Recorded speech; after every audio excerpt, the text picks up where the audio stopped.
આજે અમે અહીં આંબાડુંગર ગામની અંદર જે આખું ગામ જે જીએમડીસી વિરુદ્ધ સ્ટ્રાઇક કરવા જઈ રહ્યું છે ત્યારે તમે જોઈ શકો છો તે પ્રમાણે કે આંબાડુંગર ગામની અંદર આજથી નહીં પરંતુ 1964થી જીએમડીસી અહીં કાર્યરત છે।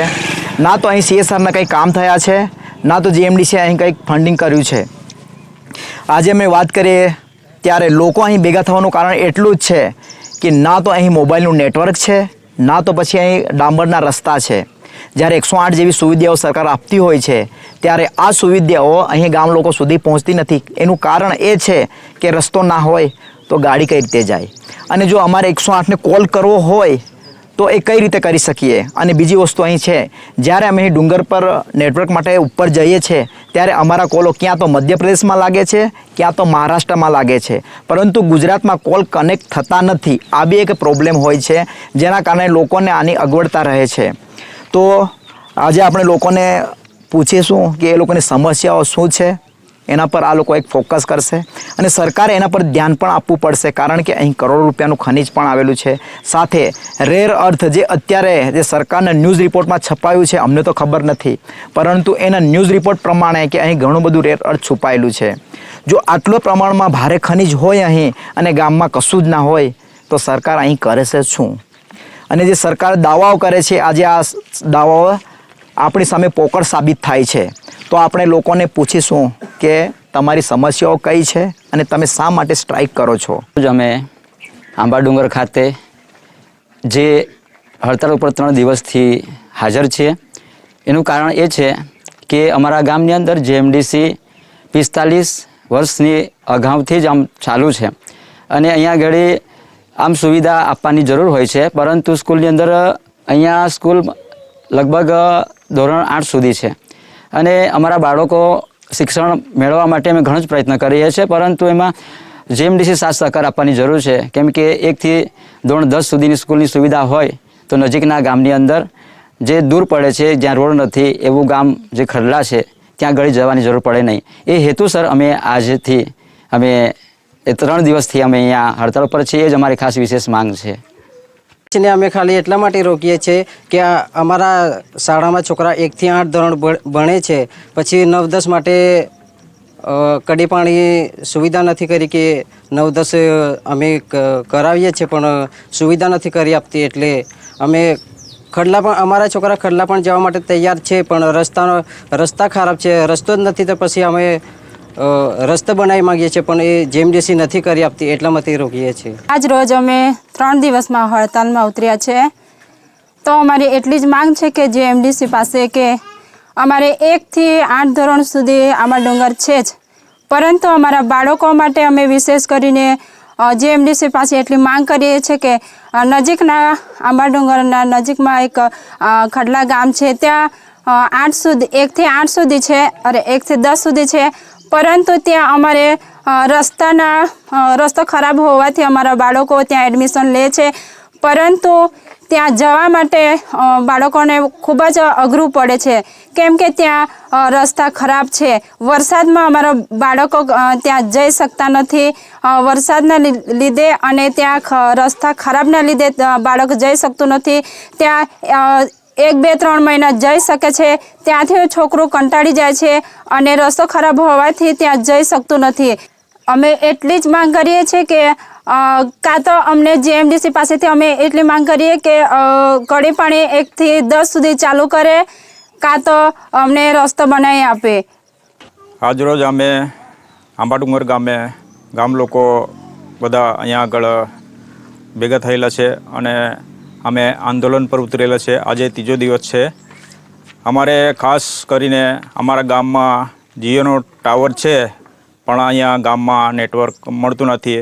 એ જીઓ ટાવર દ્વારા બીજી જગ્યાએ સપ્લાય કરે છે, પણ ગામમાં નેટવર્ક નથી મળતો। ગામમાં જીએમડીસી 45 વર્ષથી આવેલી છે, પણ ગામની અંદર અમારે 1 થી 8 ધોરણ સુધી શાળા છે, પણ ત્યાંથી આગળ ભણવું હોય છોકરાને તો કડી પાણીમાં જીએમડીસીમાં પણ સ્કૂલ છે, તે પણ 1 થી 8 સુધી છે અને એમની પાસે લાયસન્સ પણ છે, પણ એ લોકો 10 સુધી પણ ચાલુ નથી કરતા। અને ખડલા જવું હોય તો સામે ડુંગર આવે છે અને છોકરા એકલા જાય તો એના માટે થોડું સમસ્યાનો વિષય છે.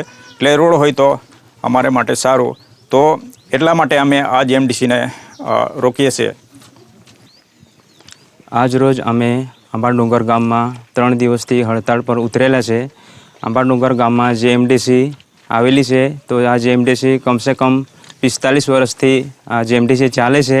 પણ અમારા ગામમાં અમુક સુવિધા છે એ આ જીએમડીસી જે કંપની છે એની દ્વારા કરવામાં જે આવવું જોઈએ એ અમારા ગામમાં કરી આપવામાં આવતા નથી. એના માટે અમે હડતાળ પર છે. જે અમને સ્કૂલ છે એ સ્કૂલમાં 1 થી 8 ધોરણ છે અને 9 થી 10 સુધી અમારે આપણે આંબાડુંગર ગામમાં સ્કૂલ નથી. તો જીએમડીસી જે કંપની છે ઓલરેડી એમની જોડે લાયસન્સ છે 9 થી 10 ચાલુ કરવા માટે, પણ એ લોકો ઓલરેડી ચાલુ કરવામાં નથી આવતા અને એ લોકોને અમે વાત કરીએ છીએ તો એ લોકો અમારી જે વાત છે એ સ્વીકારતા નથી. એ લોકો આજ રોજ અમે આંબાડુંગરના ગામવાળા બધા માણસો ભેગા થયા છે. અમે 3 દિવસથી અમે હડતાલ ઉપર છીએ. અહીંયા જીએમડીસીવાળાને રોકવાનું કારણ એ જ છે કે અમારા ગામમાં સ્કૂલની સુવિધા અને નેટવર્કની સુવિધા આવતી નથી. તો જેના માટે જીએમડીસીવાળા કોઈ પગલું ભરતા નથી અને જીએમડીસીવાળા સાહેબો સરખો જવાબ બી નથી આપતા કે અમે કરાવી આપશું કે નથી કરી આપશું, એવું કંઈ કહેતા નથી. એના માટે અમે જીએમડીસીવાળાને રોકીએ છીએ. અમારા ગામમાં સ્કૂલ છે 1 થી 8. તે છોકરાઓ 1 થી 8 ભણે છે પણ તો છતાં આગળ ભણી નહીં શકતા. અમારા ગામના નજીક એક ખડલા ગામ છે 1 થી 10 સુધી છે, પણ ત્યાં જાય છે છોકરાઓ પણ રસ્તાના અભાવને લીધે 1-2 મહિના જાય છે એના પછી જઈ નહીં શકતા. અમારા ગામમાં એક પ્રશ્ન છે, એના માટે જ અમે આંદોલન કરીએ છીએ કે જીએમડીસી ખાતે કે 1 થી 8 સુધી સ્કૂલ છે. એના માટે પછી આગળ આપણે ભણવું હોય તો અમારે પડોશી ગામમાં ખડલા જવું પડે છે. એના માટે રસ્તાની માંગ કરી તો રસ્તો નથી બનાવી આપતા અને સ્કૂલ એની જીએમડીસી પાછી લાયસન્સ છે તો અને એ પોતે ચાલુ નથી કરતી. એના માટે અમે માંગ કરીએ છીએ. એના અમે કે આંદોલન એના માટે કરીએ છીએ કે એ કરે અને અમને સરકારને એટલું જ કહેવા માગે છે કે 6-7 વર્ષથી આ ટાવર ઊભો છે પણ હજુ એમને ચાલુ નહીં કર્યું. તો અમારી એટલી જ માંગ છે કે એ લોકો અત્યારે અમને ટાવર ચાલુ કરી આપે. મને બહુ મુશ્કેલી પડે છે. અમારે 108 બોલાવવું હોય તો બી ડુંગરમાં જવું પડે છે ને બહુ દુઃખ વેઠવું પડે છે. એટલે અમારી અપીલ છે કે 3 દિવસ થયા અમે અહીંયા હડતાલમાં બેઠા છે તો અમારી માંગ પૂરી કરે એ લોકો. આજે અમને જવાબ જોવે. કાલે અમને જવાબ નહીં મળ્યો પણ આજે અમને જવાબ જોવે. અમે બહેનો અને ભાઈઓ આજે અમે ઊભા છે આખો દિવસ, એટલે અમને જવાબ જોવે.